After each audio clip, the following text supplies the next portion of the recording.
welcome to Packaging and Monetizing Your Expertise, focusing on the client experience. My name is Katrina Young, and I will be sharing with you today a little bit more about whether you're creating a course, a membership program, and you really want to improve your current student experience, or whether you're thinking of ideas that you can use if you are just starting out. And so today I'm making a general focus on these three aspects, which is a student diagnostic process to ensure your client success, resource design to accommodate all learning styles, and designing courses, programs, and the experience for student retention. So you may have been in courses before, and I just want to share a little bit about me and why I can do this and who am I sharing this with you. So I work with online business owners predominantly, but business owners and corporations who have an offline presence who want to move online, and they want to build scale-ready businesses with a digital focus. So they're looking at digital solutions that's really the perfect fit for their brand vision. So they may not have huge visibility online, and they really want to be attracting high quality leads, and they really, really want to, get more leads that are consistent within their business. So I have a bit of experience within this field. I have won awards. I'm a technology and digital enabler, and I have a special focus on online business systems, really helping you to build those systems. And I have recently just got my education system trademarked, and that is really helping small business owners and corporations to design their digital assets and programs as distance learning. So I know a little bit about that, and helping people to then move on and accredit those processes and create licenses with the business mentor in a box. And so I generally support clients to, train their teams. I work with corporations with that framework and that process. So that's a digital strategy or a digital transformation with online marketing systems. And I've worked with clients, and I've been featured in Psychologist magazine, Forbes, the Radio Times, and I really just help you to plan and create that solution to achieve digital business growth. So that's all about, and this isn't about sitting on a beach. This is really to adapt and suit your lifestyle. So you may be someone who is over 60 that really wants to get to grips with having some kind of consultancy online. You may be someone who is, millennial. You may be anybody that wants to really package your expertise as online consulting. So in this session, I will be sharing best practice and my lessons learned. I don't believe there is any way better than anyone else's. All experience is great. In 2004, I stumbled across Blackboard distance learning, and I was working with a university in London whilst I was studying at another university myself. And I was helping one of the course directors to update and manage their distance student learning. And that was undergraduate's distant course. And since then, I've taken those same skills and that process to help corporations, SMEs, at the beginning as a hobbyist, but definitely as in my latter years working on consulting. So to round up, in my experience, the best designed programs will have students requesting how they can work with you to the next place or the next step of your programs, products and services on successful completion without the need for you to even sell. Now, I will check the box if there's any questions, and then I will proceed. I think it's going to be here. Perfect. Great. So I can see some people here, so I will continue. Again, if you've got any questions, I will come to you. So one of the things that I have seen that's been a general issue since I've joined the online space, and particularly, is there isn't any form of deep student diagnostic. Now, in 2012, I packaged my expertise and trained as a lecturer and adult educator. And one of the things that we had to do is imperative that we looked at student diagnostics to understand those that are in our classrooms, our courses, so that we can adapt and create an inclusive environment. And inclusive meaning, is that learner going to have everything they need to, fulfill success or success to them? So I often ask business owners, do they have a student diagnostic process to ensure that learner success? So that could mean that I've seen people do things like interview and not just allow anyone onto the program, meaning that you understand and you have communicated any prerequisites. So they may need to have a certain education level to work with you, or you're just able to understand if someone may not be able to turn up to all sessions, so you can provide them with that recap. It's about being inclusive, and it's also to ensure that if you don't have all of the necessary and appropriate skills to teach them, that you can refer them on, or you have the appropriate skills. Skill set within your team to support that person. Do you have the process to then record or refer them on to someone else? So I'm talking about within my courses, if someone has flagged up that they may have a mental health issue and I am definitely not trained within that field, I can recommend them on and have them have the appropriate support to complete the course. It doesn't mean you are turning anyone away, because you have to be inclusive, but you're certainly putting the right things in place to ensure their success. Is there a prerequisite to take your course? Again, there's been no diagnostic, no one kind of telling me, Kat, to do this course, you may need to invest in this software. And that's one of my real bugbears, that I sign up to a course and they are perceiving many people being at their level, meaning that you may have the team to implement. So that's one of the things that I always do when working with someone is say, do you have support for maybe 2 to 3 hours to implement what we learn? Do you have the funds available to invest in the software which you will need once you've worked with me? So something like that.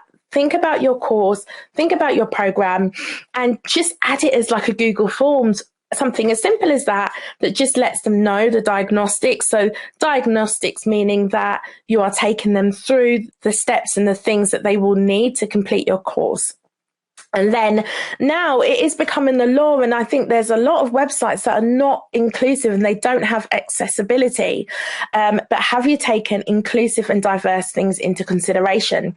So when I held events in London, I would make sure that, there was access for wheelchairs, or there was access if someone needed to leave early because they had to get back.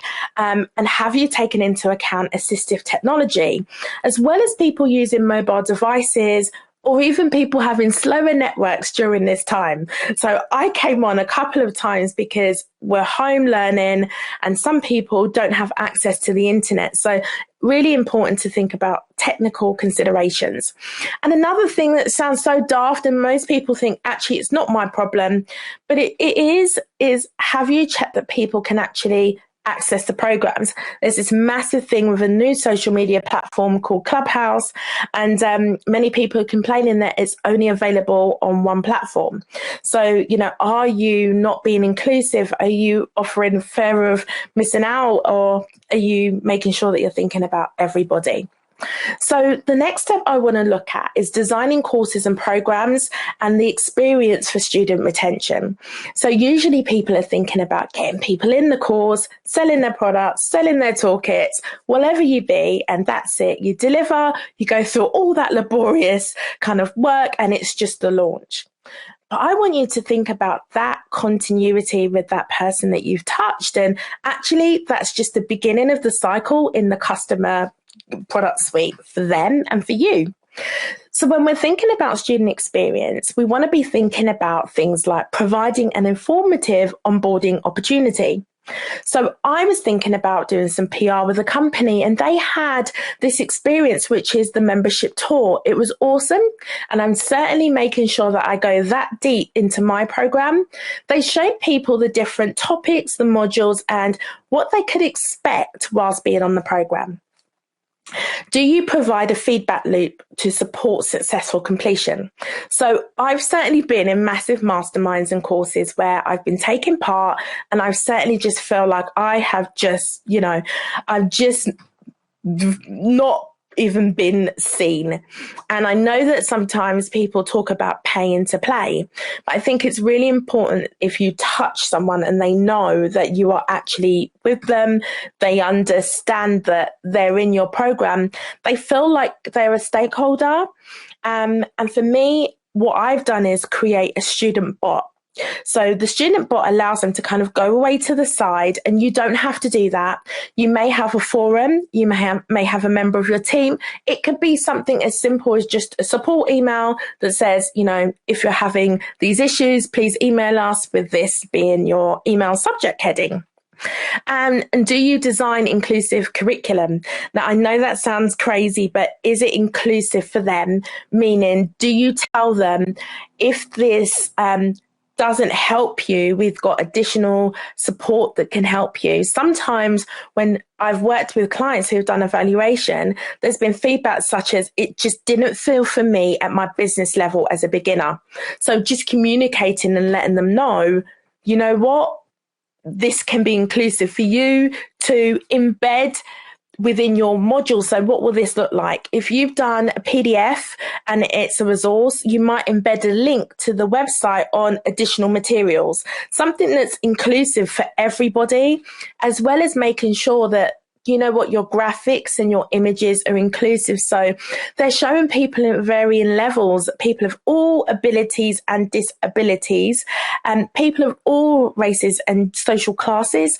But your curriculum is definitely inclusive.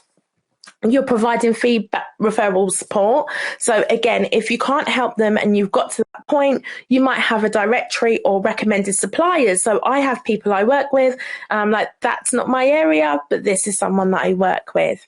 And offboarding and progression past your course. Do you offer a call, however it's gone? And if it hasn't been a good experience, then that's your opportunity to get closer with that person and just really design something that can be fit for purpose. So what you might do is actually ask them how you can help them and how you can work with them on a deeper level past that course. You might then give them offboarding and decide to say, look, come back, have a refresher class. I've definitely done that. During one of my courses, one of the students had a bereavement, and I said, hop back in, no extra charge, give them a bum on seat. Their result and their success is your success. And how do you make plans for and mitigate student retention? So do you provide students with feedback? And when I was training as a teacher, we called that feedback sandwich. So if there is a level that person could benefit from and do better with, what you might do is then provide them with the opportunity to state the negatives if there is a negative, but then give them that feedback sandwich, something positive, leave them feeling good. And do you gamify their results? So do you provide rewards, like things like coupons, incentives, certificates? Bring a friend. Do you provide deeper learning opportunities? So sometimes when I work with clients and I'd say one to few as opposed to one to many, I will put on webinar weekends where we'll do like a get it done work together. So I'm offering just that deeper, learning opportunity that isn't curriculum focused, but rather focused on them and their hiccup or their challenge or their growth wherever they are. And do you provide opportunities? Some people just want to get it done and they don't want to go through learning everything.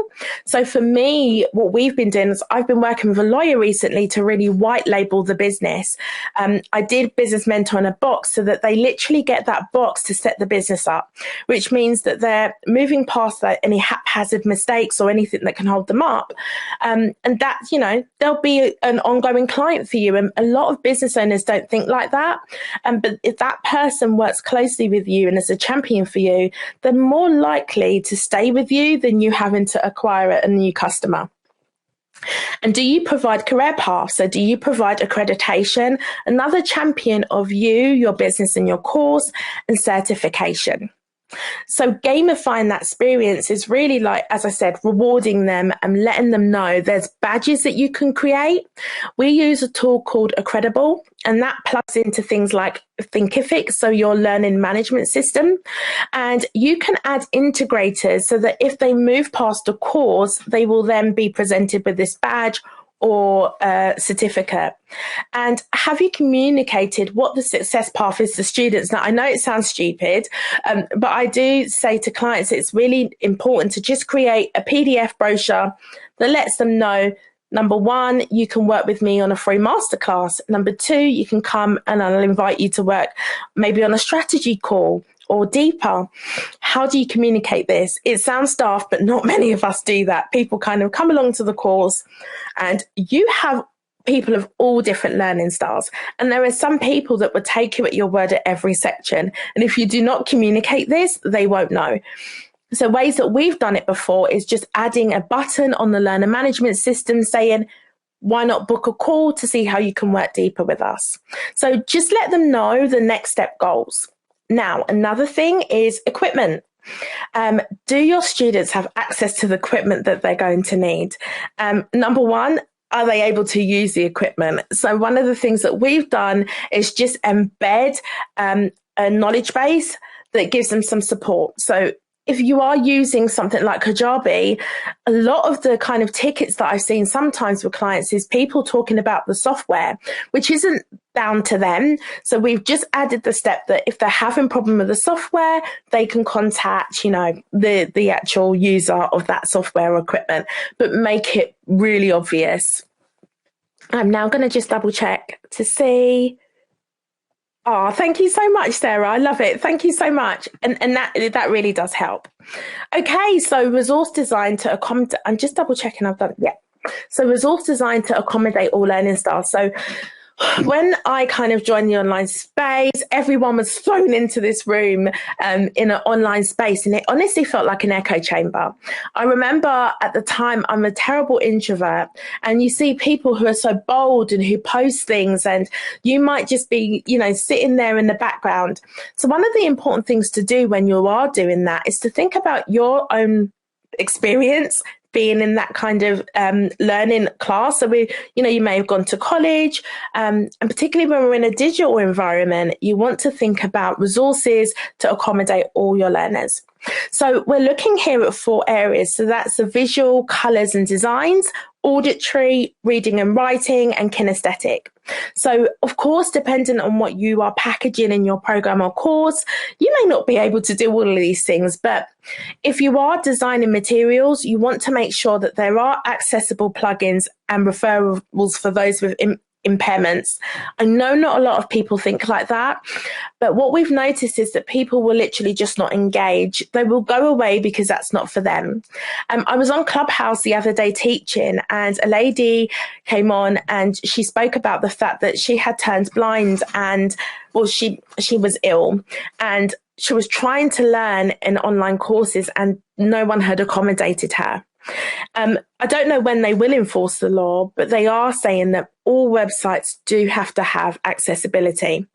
And there are plugins that are free that you can add. Now, have you, as I said, thought about comprehensive designs? So including pictures, PDFs, diagrams, demonstrations, displaying handouts, videos and downloadables.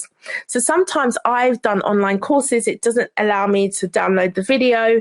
So you will want to protect your IP in obvious purposes. But sometimes, there will be opportunities for you to think about, and you do need to think about, learners that may not be able to turn up live, or learners that may not have the devices. So you just want to think about everything. And then for reading and writing, and those learners that prefer that, are your guides is your text, are they able to see? So this is a little bit small, but have you created manuals and presentations that, your learners are able to engage with. And if there are kinesthetic learners, do you provide demos, hand-on, are they feely, are they touchy? When I design my product staircase, I want to think of people at all levels and different price points. So when I have get it done days and immersions, they're usually for those people that want those kind of things. So think about your programs when designing that. And those people who want to get it done, you're so surprised with sometimes who walks through the room, who just want someone to sit beside them. So when you're thinking about putting your business model together, do think about learners with all different needs. And then those who prefer auditory style learning and how they engage, those people better engage with masterminding and really having kind of peer support and focus.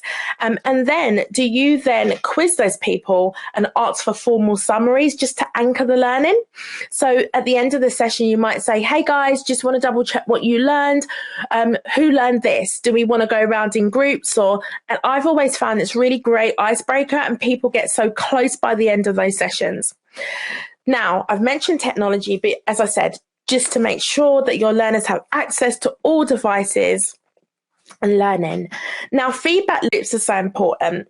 And I have an amazing client. She reached out last weekend and she's just amazing. She's an ex-client. But what we did was she was someone who you have to really think about your learners' personality styles. She was an absolute high achiever. And what we found was in this feedback loop that allowed them to come one-on-one, she did not want to fail. So what I found is really think about the feedback loop and how you do that, because when you do it in a group with all people available or all people watching that, so maybe in a webinar style, some people may not want to say and they may go away dissatisfied. So think about how you review and how people report their progress. Do you provide summaries and check-in emails? So it may be as simple as sending an email out, an email blast, and asking people to independently respond and say, are they having any troubles? Have they got any, challenges and how you can help them? And then how do you assess? Because what I found is when you provide assessment, it actually allows people to be like, oh, okay, well, I've realized now because you've given me this feedback, I need to loop back into the curriculum. There's something I've missed. There's a resource I need. There's deeper learning. And you might do something as provide exams. So what I do or don't do, I don't believe that there are any hardcore set things, but these things I found really helpful. So do evaluate and survey. Do be open to new ideas and keep up to date with market trends. That's why I'm here. That's why I put this on. I was discussing this with a client and she's like, Kat, you don't talk about this. Get out there and talk about this. It doesn't mean I'm making it like everyone else does with like long webinar style. I know that to hold someone's attention, by 20 to 30 minutes, they're gone. So I want to be flexible. I want to be agile. And I wanted to develop this resource. So this will be available as a resource on SlideShare. And I will revise and update this. Don't overload the curriculum. I want to get everything in. You kind of attach your self-worth with the result, and we shouldn't do that. You want to make sure that you create clear, concise content, and never just sell and then don't revisit the program again. There are great opportunities to revise, update, and of course, please don't be too hard on yourself. So your learner and student success is your free marketing, in my experience. Things that you want to consider for learners and students, as I said, as a summary we've discussed today, student diagnostics, resource design. I'm going to check the box now. Thank you so much. I really, really appreciate you attending. This will be available as a replay. Thank you so much, Sarah. If anyone's got any questions, I will double check. So as you can see, I have provided on the polls a question. If you've got any questions, do let me know. I've also given the waitlist. So this will become a toolkit that you can download as a training, and I'll be happy to support you. And if you sign up to the waitlist, you will know when it comes out. You'll be the first to know. And I will give some time for Q&A if you've got any questions. And if you do have any further support, you can see it on the screen here. This is the waitlist. Hey, thanks for watching.